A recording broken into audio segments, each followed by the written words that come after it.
There's like this icky feeling that something's wrong, and then as it progressed, it only got worse. Heather McCormick says there were red flags at Columbine High School long before the school district hired investigators who found teacher Leanne Carney had been grooming a female student. McCormick is friends with that student's mother. And there wasn't one person who stood up and was like, something doesn't seem right, and reached out to the parents. Instead, school emails obtained through an open records request show counselors purposefully kept the parents in the dark while they helped their daughter fill out a federal form declaring herself homeless so she could move in with a teacher.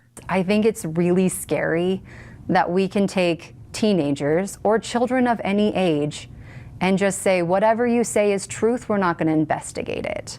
We're going to take big steps to declare you homeless without notifying your family. Investigators say Principal Scott Christie also knew about the girl's plans and didn't tell her parents. McCormick says the mom stumbled upon the homeless document while cleaning her daughter's room and later found a letter describing her daughter kissing Carney, along with thousands of calls and texts between the two. She says she sent Carney a message warning her it needed to stop, and then took the calls and texts to the principal, who she says dismissed them, telling her Miss Carney takes interest in helping kids navigate their sexuality. You think the school would have reacted differently had Carney been a male teacher? Oh, absolutely. Carney quit, but it would take 2 years and pressure from the mom before she lost her teaching license. McCormick says her friend lost far more. When her daughter turned 18, she moved out of state with the teacher. The principal knew about it. The principal knew about it. How is that not point blank, stop, end sentence, we're done? How often have we read stories? I mean, there's a lot more that we don't hear about because you know what side the media is on, right?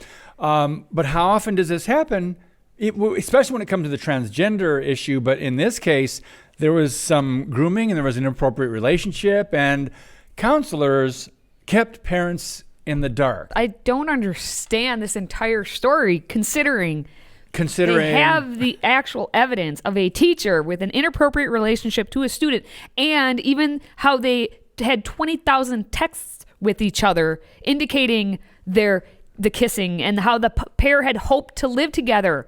And guess what happened?